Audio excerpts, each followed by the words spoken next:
Ce n'est pas pour rien si Cléopâtre est encore beaucoup représentée aujourd'hui pour sa féminité et sa beauté. Les différentes traces laissées des Égyptiennes nous montrent bien que ces femmes faisaient partie probablement des plus féminines de l'histoire. Pour affirmer ça, 2 explications. D'abord, on peut voir qu'elles ont certaines caractéristiques liées à l'ossature de leur visage, comme les yeux grands ouverts, qui est un indicateur de juvénilité associé à la fertilité. C'est d'ailleurs pour cette raison qu'aujourd'hui les femmes utilisent du mascara, pour en quelque sorte ouvrir leurs yeux à l'instar des Égyptiennes. Les sculptures, statues et représentations nous montrent que les Égyptiennes avaient des visages symétriques, la symétrie étant un déterminant phare de la beauté en général, mais aussi et surtout la qualité incroyable de leur peau, soyeuse, lisse et douce. C'est ainsi qu'elle est décrite. Et c'est cette partie qui va nous intéresser pour cette vidéo. Comment est-ce que des femmes ont pu alors être si apprêtées alors que les cosmétiques étaient purement naturels et qu'il n'y avait aucune possibilité de connaître son type de peau? Pourquoi est-ce qu'aujourd'hui on entend partout qu'il faut absolument appliquer une crème spécifique en fonction de son type de peau alors qu'au temps des Égyptiennes rien de tout ça existait? Eh bien voici une partie de la réponse à la première question. Elles avaient les routines à la fois les plus adaptées pour avoir une belle peau, mais également les meilleures huiles végétales. On pourra parler plus généralement de 5 secrets que nous allons voir maintenant.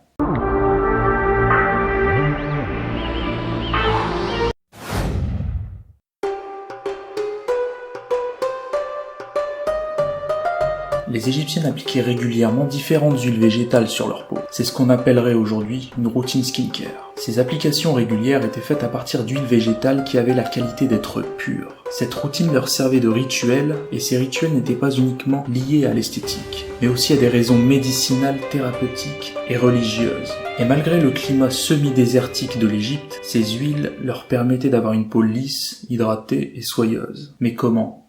Grâce à 3 choses. La réputation des huiles en question, leurs propriétés, la pureté des huiles et grâce à des techniques d'application spécifiques sur la peau. En fait, aujourd'hui, la plupart des crèmes et lotions sont faites à partir d'huiles végétales, mais auxquelles on rajoute des substances qui dénaturent ces huiles, ce qui fait qu'elles ne sont plus pures et donc moins efficaces. Mais alors pourquoi les huiles pures seraient-elles plus efficaces sur votre peau? C'est parce qu'en fait, elles contiennent des acides gras, qui pour certains vont pénétrer jusque dans l'hypoderme de la peau et la nourrir en profondeur, alors que l'eau, elle, et la plupart des autres substances contenues dans les crèmes d'aujourd'hui ne servent pas à grand chose. Pour ce qui est de l'eau par exemple, elle va rester sur la surface de votre peau et non pénétrer à l'intérieur pour nourrir efficacement les cellules. Les Égyptiennes doivent donc en partie leur belle peau dorée à ces huiles qui leur servaient de rituel quotidien.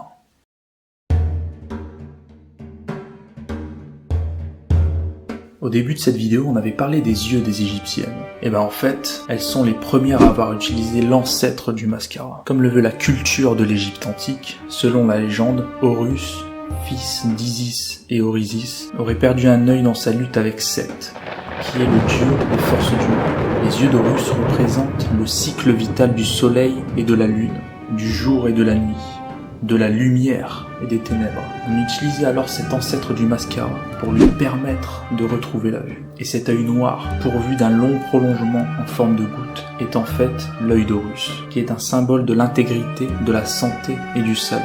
À l'évidence, ce produit a été d'abord tiré de la poudre d'antimoine. Et l'antimoine, c'est une roche noire qu'on broyait pour extraire un collyre appelé colle.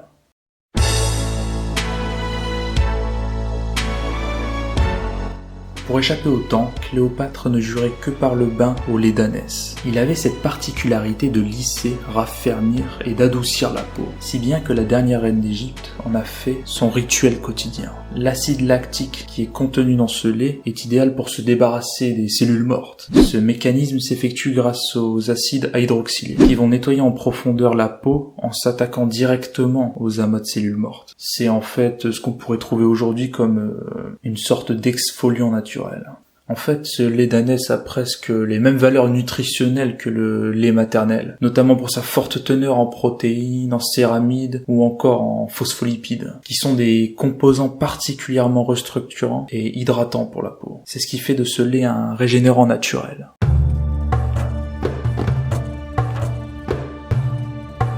Alors s'il y a bien une chose que l'on voit rarement lorsque l'on parle de problèmes de peau, c'est bien l'alimentation. Pourtant l'alimentation est presque tout aussi importante que les cosmétiques que vous appliquez sur votre visage. Et ça, les Égyptiennes l'avaient bien compris. Le régime alimentaire égyptien était complété par du poisson, de la viande, des fruits et des légumes. De nombreuses études du NCBI ont démontré que l'équilibre acido-basique et l'insuline avaient un fort impact sur la qualité de la peau. Et l'équilibre acido-basique, c'est en quelque sorte cet équilibre entre l'acidité et l'alcalinité du corps. Et tout cela est mesuré par le pH, qui va déterminer si la solution est basique, acide ou neutre. Le pH se calcule d'une échelle allant de 0 à 14, et plus on se rapproche de 0, plus la solution est acide. Plus on se rapproche de 14, plus c'est basique. Et l'idée, c'est que ça se situe à 7, qui est l'équilibre, pour que ce soit qualifié de neutre. Mais le problème dans tout ça, c'est que l'alimentation occidentale, c'est-à-dire la nôtre, n'est pas adaptée puisqu'en général, elle tourne plutôt du côté acide à cause des nombreux aliments acidifiants que nous mangeons, comme le sucre, une grande partie des aliments transformés. À propos de l'insuline, une grande partie des aliments consommés possèdent un indice glycémique élevé, pour ce qui est de notre régime alimentaire. Il s'agit en fait de la majorité des céréales ingérées le matin, comme le chocolat, les bonbons. Pour faire simple, une grande partie des produits industriels sont à IG élevé. Et cela n'est pas bon car les aliments à IG élevé vont venir perturber l'insuline et directement vous causer des problèmes de peau, comme l'inflammation par exemple, qui va aggraver l'acné. Mais quel est le rapport dans tout ça avec les Égyptiennes ? Eh bien, aussi étonnant que cela puisse paraître, ces deux paramètres semblent respectés pour le régime alimentaire égyptien. Le peu d'aliments sucrés qui étaient consommés n'étaient en fait destinés que pour la plupart des élites. C'est le cas par exemple pour les fruits et une bonne partie des pâtisseries, fabriquées bien souvent à partir de miel, de raisins secs et de dattes, qui servaient principalement pour des raisons thérapeutiques. Les aliments étaient de surcroît naturels, faute d'industrialisation.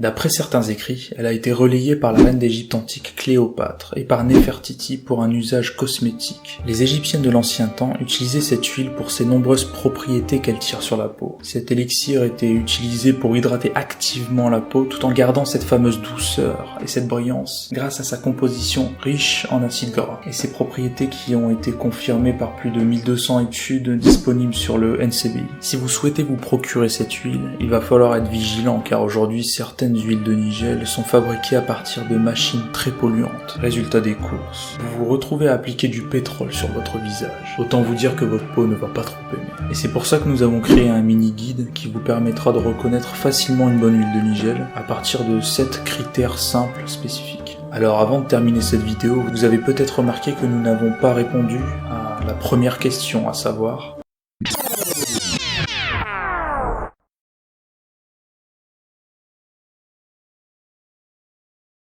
Pour avoir la réponse à cette question, pensez à vous abonner à la chaîne.